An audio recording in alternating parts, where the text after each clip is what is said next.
Yo, yo, yo, we're here with part 16 of Chronicon, the goodness. We got cannabis cranking in the background, and I'm not talking about stuff you smoke. This is Biss himself, Poet Laureate Infinity, the lyrical lord. Shout out to Archaix, the man, the myth, the legend, Mr. Brashears. You got a video coming up called Dark Socrates, If I Were the Devil. Sounds sinister. Let's appreciate this lyricism before we kick off part 16 of Chronicon here. Take a closer look at the bars. You see I'm not behind them or in front of them. I'm one of them. Started with 100. The game spit 3. I said fuck it. I'ma have to show these niggas something. Too easy. Who believe me if I said that it wasn't? The rhyme is a weapon. I busted the brotherhood. Got me covered. Oof, that man. Make sure you check out his catalog. This is insane. Alright, so we're in 3031 BC here. This year is of great calendrical significance. It was Enoch's 120th year as emperor, and as it was 864 Annus Mundi, it began a 792-year countdown to the Great Flood in 2239 BC. 792 being the orbital period of the Anunnaki planet Nibiru.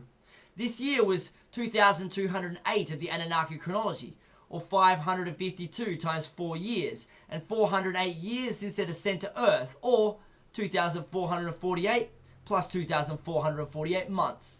In Egypt, the number for catastrophe, you'll never guess, was 2,448, as seen in 1447 BC.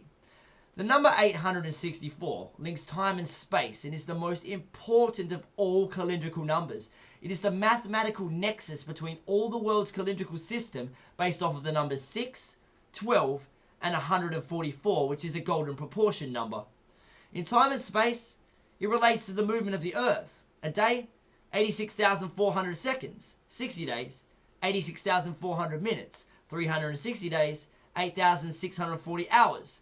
24 years, 8,640 years. 72 years, 864 months. Now the sum of 864 is 432 plus 432, or 144 times 6, or 108 times 8. As the Earth orbits the Sun every 864 years, the zodiac retrogrades 12 degrees in the cycle of precession, a degree being 72 years. 11 degrees is 792 years.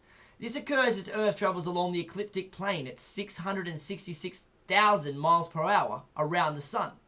The Sun's radius is 432,000 miles, giving it a diameter of 864,000 miles, about 108 times the diameter of Earth minus 8,640 miles. Earth's own equatorial diameter before the flood was 7,920 miles, but the equatorial bulge was caused at the Great Flood in 2239 BC, increasing this girth by 6.41 miles, and that's what she said. The Earth is 93 million miles away from the Sun, and by these unusual facts seems to be a commensurate. Because of the size of the Sun, the size of the Earth, and the distance between them, the dark shadow behind the Earth pointing away from the Sun, called the umbra, always points away from the Sun at a distance of 864,000 miles.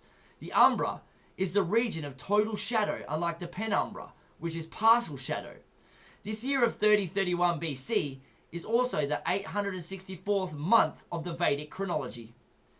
This day concerns something of importance to the Anunnaki, perhaps a sign or the start of a movement. 3 calendars, all relate to the Anunnaki, involve this date. Of course, the Anunnaki chronology, the descent of the Watchers, and the Vedic calendar. As this is years before the flood, here too is an Anunnaki-related countdown to the end of their dominion and kingdoms at the Diluvian disaster of 2239 BC. By studying the architecture of the Great Pyramid, researchers were able to determine how long the royal cubit was. They discovered that the unit of measurement to lay out the monument would measure the circumference of the Earth out in 86,400,000 cubits. Further, in Hebrew, the geometrical value of the world's world and all nations, as well as the word habitation, all equal 432. Combining these ideas, we get 864 for whole inhabited world. Wow. We're hitting up 2965 BC. Adam died, the ancients tolling his years from man's banishment in 3895 BC. But Adam was created by the Anunnaki in 4039 BC, 144 years priorly. Thus, the the man actually outlived Methuselah by 105 years, living 1,074 years. Man, that's old. Alright, we're going to end it there. We'll be back tomorrow with part 17 of Chronicon. Much love, everyone.